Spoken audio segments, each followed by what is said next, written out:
अगर आप इतना ही सच बोलते हैं तो फिर आपका झूठ के बारे में भी चर्चा करना ही पड़ेगा। खेसारी लाल जी, आप कह रहे हैं कि मैं जो हूँ ऐसे विकट परिस्थितियों से जो हूँ वो घबराता नहीं हूँ, इंजॉय करता हूँ।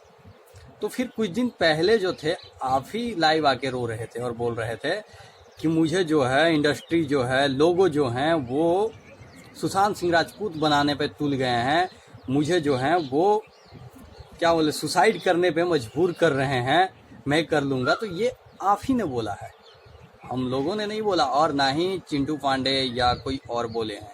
माफ़ करिएगा, उसमें मैं हम लोगों बोल दिया हूँ। स्वागत है आप सबका अपना चैनल क्लीन भोजपुरी में। तो वीडियो को आगे देखने से पहले लाइक करिएगा, और अगर आप लोग नए नए चैनल पे हैं तो चैनल को सब्सक्राइब करिएगा। आज मैंने एक इंटरव्यू देखा खेसारी लाल यादव जी का, वो बिहार तक पे दे रहे थे। ऐसा इंटरव्यू जो कि मतलब कि सामने वाले को जैसे कि बोल दिया गया है कि आप जो हैं मुझसे ये प्रश्न करिएगा और मैं जो हूँ उसका आंसर ये देने वाला हूँ। सबसे पहला बात उन्होंने खेसारी जी से ये बोला कि आपके ऊपर जो है आर राजकुमार पांडे जी जो हैं वो FIR कर दी है। तो उन्होंने बोला कि करने दीजिए, मैं ऐसी परिस्थितियों से घबराता नहीं हूँ, बल्कि मैं इसको एंजॉय करता हूँ। कैसा एंजॉय सर? आप एक बात बताइए, कैसा एंजॉय करते हैं? वो सुबह सुबह लाइव आकर रोने वाला, वो तो मुझे नहीं लगता कि आप एंजॉय कर रहे थे उस समय, क्योंकि उस समय आपकी पिक्चर आने वाली थी। तो आप जो हैं संपत्ति गेन करने के लिए, संपत्ति प्राप्त करने के लिए पब्लिक के सामने आके पब्लिक को जो है बेवकूफ़ बना रहे थे। इसका मतलब तो यही हुआ ना। अगर आप इंजॉय करते तो उस वक्त कुछ नहीं बोलते, चलो यार कर रहे हैं, छोड़ो हटाओ, हो गया, दिस दैट खत्म। क्योंकि ऐसे से बहुत सिचुएशन आते हैं, भोजपुरी में ही नहीं अदर इंडस्ट्री में भी आते हैं, लेकिन कहीं भी ऐसे मैंने कभी भी नहीं देखा कि किसी स्टार को लाइव आकर ऐसे करते हुए, ड्रामा करते हुए सामने। इसको मैं ड्रामा ही कहूँगा, क्योंकि अब ड्रामा ही कर रहे हैं। अब चलिए दूसरा बात, आप एक चीज़ और बोले। हाँ, यहाँ पे मैं एक चीज़ और कहना चाहूँगा कि सबसे पहले आपने एक चीज़ बोले कि मैं जो हूँ किसी के बारे में क्या बोलूँ, मैं नहीं बोलता यार, छोड़ दो। एक बात बताइए, मैं ये जो मुंह में उंगली है ना, वो आप ही ने किया था। चिंटू पांडे जी आपके ऊपर बोलने नहीं गए थे, बल्कि वो तो बेचारे इंटरव्यू से छोड़ के भाग गए थे, आपका नाम आया था तो तब फिर आपको बड़ा खुजली होने लगा कि मेरे नाम सुन के जो हैं भागने लगे हैं, लोग भागने लगे हैं। हालांकि वहाँ पे तो पवन सिंह के बारे में भी पूछा गया था, मैं भी देखा था।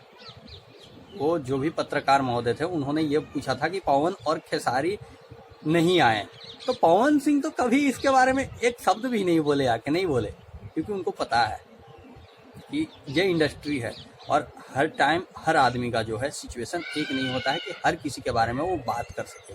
सपोज दैट अभी आपको जैसे इंटरव्यू दे रहे थे, आपके बारे में कुछ ऐसा प्रश्न पूछ लिया जाता है या किसी के बारे में जो आपको देना उचित नहीं लगता, वो हो सकता उनका अपना फ्रीडम है, वो आपके बारे में नहीं बोलना चाहे नहीं बोले, तो फिर आपने ही मुंह में उंगली कर करके चिंटू पांडे से बोलवाया, और जब बोल दिया तो फिर से आपको मिर्ची लग गया। तो फिर आपके 4-5 चमचे होंगे, 10-20 होंगे, वो कॉल करने लगे उनको। दूसरी चीज़ आप बोलते हैं कि मैं बहुत सच बोलता हूँ। कौन सा सच भैया, मुझे भी तो बताइए।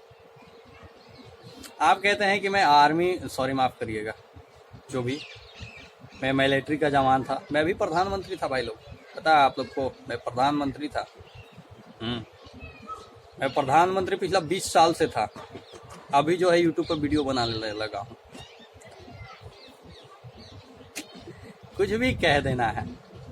आपका एक शो मैंने देखा था, उसमें आपने बोला था कि सानिया मिर्जा जी जो हैं वो मेरे खिलाफ केस किए हैं और मैं 3 दिन जेल रह के आया हूँ। जी हाँ, 3 दिन।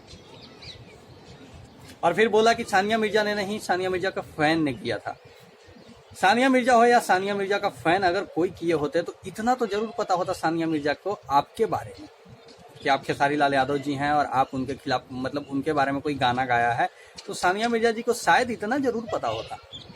लेकिन अब फिर यारों की बारात नाम का एक मैंने आपका देखा था, क्योंकि मैं पहले बहुत आपको पसंद करता था, तो उस समय हर एक चीज़ देखता था और अभी भी बहुत चीज़ देखता हूँ, ऐसा नहीं है कि नहीं देखता हूँ। लेकिन आप जहाँ पे गलती करते हैं तो मुझे लगता है कि बताना चाहिए पब्लिक को, क्योंकि आप इतना झूठ का जो फरेब का जो है ढोंग रच के रखे हैं ना, तो ये तो बताना ही पड़ेगा। हाँ, तो मैं वहाँ पे आता हूँ कि आपने यारों का बारात में गया था और वहाँ पे सानिया मिर्जा ने आपको देख के पहचाना तक नहीं। आप लोग में से किसी को विश्वास नहीं होगा तो अभी भी वो यूट्यूब पे होगा, आप लोग जाके देख लीजिएगा। सानिया मिर्जा ने पूछा था जब वो गाना बजा तो ये कौन है यार, मैं देखा हूँ नॉर्थ इंडिया में ज़्यादातर मेरे ऊपर गाने बनते हैं, 2-3 और गाने बने हैं ना, तो ऐसा पूछा था। आप इतना झूठ बोलते हैं और फिर बोलते हैं कि मैं सच्चा इंसान हूँ, ईमानदार इंसान हूँ। हाँ, आप एक चीज़ हैं, अब काम मेहनती आदमी हैं, ये तो मैं भी मानता हूँ। चाहे वो झूठ के प्रति आप मेहनत करते हैं या गानों के प्रति मेहनत करते हैं या किसी के प्रति मेहनत करते हैं, लेकिन मेहनती आदमी हैं। लेकिन आप झूठ के प्रति भी इतना मेहनत करते हैं बोलने के लिए। जरूर आने वाली जनरेशन को चाहे जो भी एक्टर होंगे, आपसे ये शिक्षा तो जरूर लेना चाहिए कि मतलब ऐसी एक्टिंग, जबरदस्त एक्टिंग जो है कैमरे के सामने, on the camera, of the camera, कहीं भी करे, तो वो खेसारी लाल यादव जी से पूरा भोजपुरी इंडस्ट्री को नहीं, पूरा दुनिया को सीखना चाहिए कि झूठ कैसे बोला जाता है। क्योंकि बहुत सारे सीन ऐसे आते हैं जो झूठ बोलने का होता है।